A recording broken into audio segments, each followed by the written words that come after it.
How's it going, guys? I'm talking to the Dynamite Boxing Gym. Okay, because last time Mrs. Jam here gave me a fistful. All right. But today I just want to ask you guys a few questions. Let people know who you guys are, show you guys support. So first question is going to be, what's your names? I'm Jamna. I am Shane's wife. I'm Shane Thompson. Yeah, good to go. Okay. How long has your passion for boxing been? Probably, since age 16. 16, that was when I got turned on to it. And then obviously playing hockey and developing and getting into the sport, it just grew more and more. And so yeah, probably over 20, how old am I? 43, so a long time, over 20 years. Okay. And when did you decide to teach boxing? So I went and played hockey in Manitoba, and I did some boxing when I had gone out there, and I really got into it, and I absolutely loved it. When I came home, I did training out there in Brandon, Manitoba. Then when I came home, I hooked up with a buddy here, and I started training at his gym, and I fell in love with it even more, and I started to coach his kids class. And at that time, I was in the process of becoming a teacher. So what happened was, at a school where I was teaching, I had a lot of rowdy kids, and so I made a lunch program to keep the kids out of trouble. They got to come and train with me over lunchtime for free, and they got to learn boxing. And then from there, it just snowballed into what it is today. Okay. What would be your most memorable moment as a teacher? The most memorable moment was when I had 4 young guys. First was Brett and Chin. We went to the Alberta Olympics. Both my guys won gold. And then 2 years later, because the Alberta Olympics happens every 2 years, after that, the next 2 years, Mac and Devon both won gold. And so we were the only gym with back-to-back 4 gold medals from that tournament. It was really cool. All right. So, who would you say is your top fighter that you feel you've trained?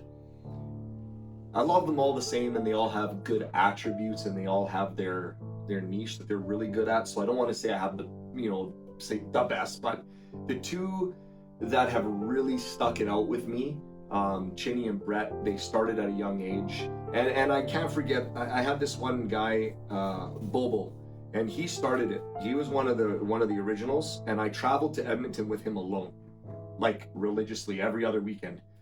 Bobo, you got to fight. You good? Yeah. We'd go fight, come home, and then what happened was Bobo was friends with Chin. We met Brett, and then that was kind of like the core group. So Brett and Chinny stuck it out the best, and they really listened and practiced, and I believe that they got themselves with my coaching and we working as a unit to that level of being my best guys. Okay. Yeah. Now, personal question, how long have you guys been married for? We've been married for 3 years in August. It was 3 years in August. It'll be 4 years next year. Okay. Mm-hmm. All right. And what's your guys' goal in the next few years, Jam? Our goal is to be a self-sufficient running gym. We want to have some.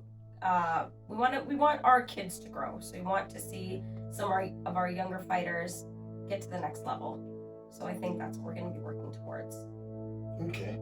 And how's COVID affected your business / training? For the training side, it made it tricky. We had to do a lot of online Zoom, which I was never really good at. Yeah. And we kind of had to develop some at-home programs. That really hurt because, as you know, with the sport of boxing, you have to be with your fighter. Exactly. It's a relationship. And there's a lot of pad work and it just fine-tuning and working together, and fighters feed off of that. So that part was hard. We kind of weathered the storm and made it through. Yeah. Mostly because we are a family and all of our members, kids, parents, they supported us, and we worked out a plan together, and we made it work, and I can't thank them enough for that. Okay. Yeah. On the business side, we have a very strong foundation of clients, and they were very, very supportive to us. Okay. And now, what was your favorite fight or fights? You want to go first? Or? No, you. I'll go first. Okay. So One of my favorite fights, I know my man lost. I love Sugar Shane Mosley. I got his glove up. I actually had conversations with him. We were messaging back and forth. It's very cool. I was like a kid in a candy store. But when he fought Floyd in the first, 2-3 rounds, he wobbled him so bad, and Mosley couldn't close it out because Floyd, as we know, is a very adaptive fighter. Yes. And he's smart, and I get that. But for me, it was a great fight. Number one, it kind of exposed Floyd a little bit at that point, but it did showcase his defensive skills. But for me, I was just so happy to see Mosley rock him. I was like so pumped because I'm a hardcore Mosley fan, and I that was one of my favorites.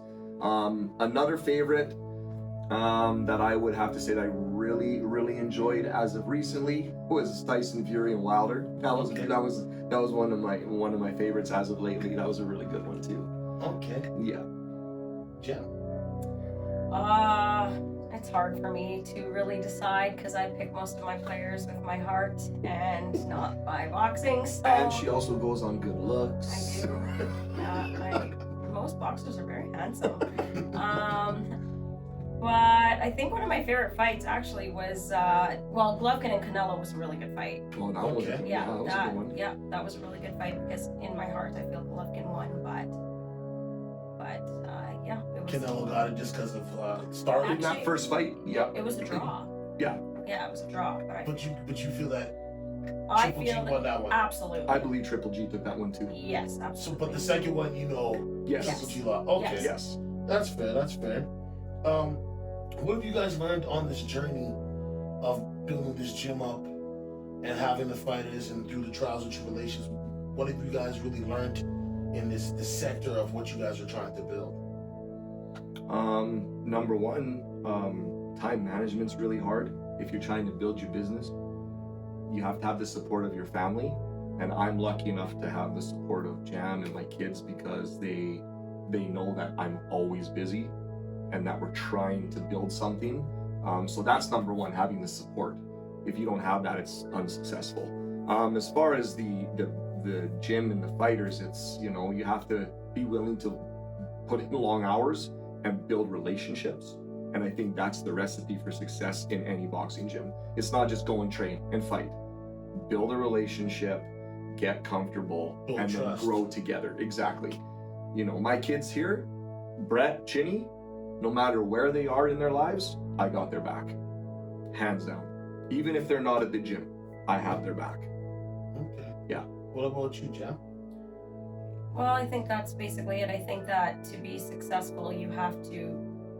For us, our boxing gym isn't just a gym. It's family. We have a really good relationship with all of our clients and all of our kids. Like they just love being here. It's hard to even get them out of here.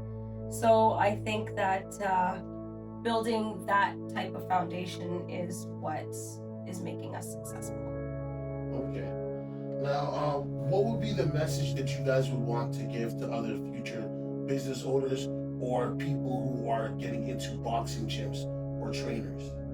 So for the training and boxing side, I would say, please be patient. Trust the process. It doesn't happen overnight. Coaches obviously need to be very patient as well, because it's not an easy sport, and as easy as it is for some of the coaches who have been involved in it forever, it might be tough for a new kid that has no idea what to do, and you have to work together. So the thing is to be prepared for hard work, patience, discipline, and stick to it.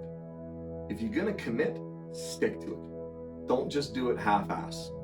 You gotta be all in. For this sport, you're all in. You have to do it. That's how you get better. Okay. On the business side, if you want to answer that one. Just be prepared to work. I just think that it takes a lot, and you have to be patient, like Shane said, and you just have to be willing to sacrifice a lot of your outside life, I guess. Yeah, I think that would probably apply to most business in general, whether it's boxing gym or whatever. Once you own a business, if you want your business to flourish, you're gonna have to sacrifice those late nights out with the friends, or Exactly. the extra vacation that you might want to have because things gotta might be be here. picking up. Yeah, we gotta And be you here. give up that, and I get it, it sucks sometimes, especially I know it's hard for us to make plans, but you give that up now because you're building a legacy. You're building something that in the future will be remembered. Exactly. Right? The house that Freddie built, Wildcard Boxing, is the house that Freddie built. That man is still there from open to close. He's still there 6 days a week. Yeah. Freddie's the man. He's still there. He loves being there. And that is like the, what do you call it? In the soup, the very important recipe. Stock. Stock or whatever she cooks. I just eat. Okay, now so. I was gonna say, don't make a cooking reference.